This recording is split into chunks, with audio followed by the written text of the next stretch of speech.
Opa, tudo bem? Meu nome é Alexandre e é um prazer você me acompanhando aqui nesse vídeo, que é o primeiro de dois que eu vou fazer sobre um aplicativo que é muito bacana, que com certeza é amigo da memória. O nome dele é Anki e para quem não conhece, o Anki ele basicamente automatiza a questão dos flashcards, né, que são os cartões de papel que provavelmente você já utilizou ou pelo menos ouviu falar. E o legal desse vídeo aqui é que a gente vai entender o porquê que o Anki funciona bem e com isso a gente vai conseguir até mesmo aplicar esses conceitos nos estudos nossos, né, do dia a dia, mesmo que você não queira, não opte por utilizar o Anki, né, como um aplicativo aí, principalmente de revisão.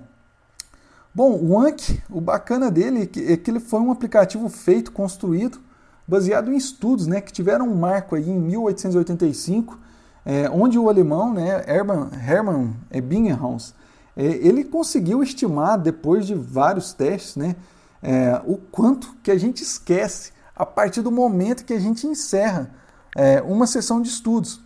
E com posse, né, desse conhecimento, desses estudos, começaram aí a surgir sistemas, né, que vieram aí no combate ao esquecimento, né, sistemas que apoiaram aí essa parte de revisão, como é o caso aí do sistema, né, que é bastante eficiente, o sistema Leitner, né, baseado aí nos flashcards. Se você não conhece, né, sobre esse sistema, quiser deixar aí uma pergunta abaixo, fique à vontade, eu não vou explicar aqui para o vídeo não ficar muito longo. E também, com o advento da tecnologia, né, começaram a aparecer aplicativos, né, como o Supermemo, que sinceramente eu não cheguei a utilizar, né, eu já parti direto para a evolução dele, que é o Anki, e que a gente vai ver aqui, principalmente no segundo vídeo aqui, desses dois que a gente está aqui conversando sobre o Anki. E o Anki, né, foi feito aí, como a gente viu, baseado em estudos, e ele tem meio que aí 3 pilares, né, que é o teste proativo de memória, a questão do use ou esqueça e a repetição espaçada, que a gente vai falar melhor agora, né, começando aqui pelo teste proativo de memória, né, que é uma coisa assim muito simples e muito ignorada também, na mesma proporção que ela é simples, ela é ignorada. E também ela é eficiente. Ela funciona assim, basicamente assim, vamos supor que você está lendo um livro, você simplesmente vai ler, fechar esse livro e tentar recordar da última parte que você leu. Ou às vezes até ler, por exemplo, um artigo inteiro e sem olhar, sem ler, obviamente, né, para ele, você vai tentar lembrar e recordar do que você acabou de estudar, do que você acabou de ler, ouvir, né, ou ver. E os benefícios, né, um benefício muito legal dele é que ele evita a ilusão de competência, que é você achar que entendeu sobre algo, mas na verdade aí na hora que você vai usar, você percebe que na verdade você vai precisar voltar no material de estudo para poder rever aquilo praticamente do zero. Então ele evita aí essa ilusão de você achar que compreendeu alguma coisa e principalmente, né, ele fortalece a memória, né, ele enraiza aquele conteúdo na sua memória de longo prazo. E um outro pilar dele, que é a repetição espaçada, né? Opa, tô me atrapalhando aqui um pouco. O outro pilar dele é a repetição espaçada, né, que foi aí no caso o alemão Hermann Ebbinghaus, ele conseguiu perceber, né, que revisões espaçadas no tempo, elas são melhores do que você pegar um conteúdo e ficar martelando aquele conteúdo em uma única, né, em uma mesma sessão de estudos.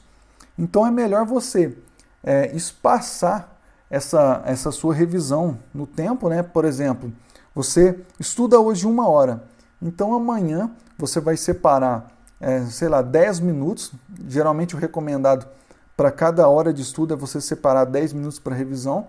Então hoje você estuda 1 hora, amanhã você vai separar 10 minutos para poder rever o que você estudou ontem, o que você estudou hoje, né? Por quê disso? Aí, como você deve estar vendo aqui mais ou menos esse gráfico aqui, eu vou ampliar ele para você. Esse aqui é o gráfico, né, referente à curva do esquecimento.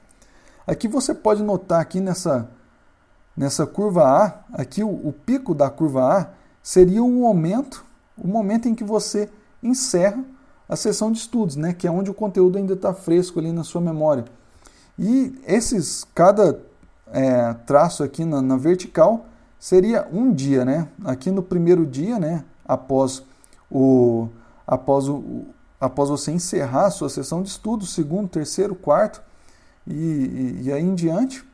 Então você pode ver aqui que nesse ponto B, que aqui dá mais ou menos aqui no dia 2, você já perdeu mais ou menos 80%, né, de 50% a 80% daquilo que você estudou. E para corrigir isso, né, como a gente já meio que comentou, você tem que ir fazendo revisões espaçadas no tempo. O ideal é que elas sejam espaçadas no tempo, que aqui, como você pode ver aqui nessa curva, nesse ponto C, seria a sua primeira revisão, o D aqui a sua segunda e a E a terceira revisão. E repare que a cada revisão que você vai fazendo, a curva ela vai ficando menos acentuada, ou seja, você vai conseguindo reter mais esse conteúdo na memória de longo prazo, né? E uma coisa que é complicada, né, que talvez você já tenha até percebido, é essa questão de você ficar agendando aquilo que você tem para revisar. Por exemplo, você estudou hoje bastante conteúdo, aí você vai ter que revisar amanhã, mas amanhã você vai estudar mais conteúdo também, e depois de amanhã você vai precisar revisar o conteúdo que você estudou hoje, o conteúdo que você vai estudar amanhã. E isso acaba sendo um trabalho bem complicado, né? Por exemplo, se você for querer resolver essa questão da revisão com os flashcards, né, simplesmente com os cartões de papel, vai ficar bem complicado de você resolver. E é aí que o Anki entra, e essa é uma parte que ele resolve muito bem aí, se comparado aí com a questão manual aí dos flashcards. Essa é uma parte que ele resolve muito bem. Ele tem um algoritmo muito bacana, né, de revisão, onde ele sabe mais ou menos ali, obviamente a partir de respostas, né, que você vai dando ali para cada cartão, ele vai entendendo quais os cartões você tem uma maior e menor dificuldade para poder agendar eles para você no tempo correto, para que você foque nos cartões em que você tem uma dificuldade maior. Então, os cartões que você tem uma dificuldade maior vai ter um agendamento mais próximo, né? E os cartões que você tem uma facilidade, né? Que ele entender, que você falar para o Anki que você tem facilidade, o Anki vai demorar um pouquinho mais para poder mostrar eles para você novamente. E o outro pilar, né? Esse terceiro pilar aqui do use ou esqueça, ele é um pilar que ele basicamente está relacionado à sobrevivência, ou seja, o nosso cérebro ele tende a guardar informação que está relacionada àquilo que você precisa para sobreviver. E para que você fale então, para que você mostre a importância de uma informação para ele, né, para que ele guarde e fixe aquilo na memória, você vai fazer isso através de revisões. E para isso, né, para as revisões existem técnicas, né? Aí a gente tem algumas tradicionais aí que basicamente por exemplo, você pegar o mesmo material em que você estudou e sair lendo ele meio que do zero, né? É uma coisa pouco eficiente. Aí tem aí um pouco melhor, são os flashcards, né? Mas flashcards em grandes quantidades começa a ficar aí um pouco difícil de você gerenciar aquela grande quantidade de cartões, né? Imagina que você está ali marcando cartões que você tem dificuldade e mais facilidade, de repente tudo se mistura e você vai meio que ter um trabalho aí para poder separar aqueles que você tem facilidades dos que você tem dificuldade novamente.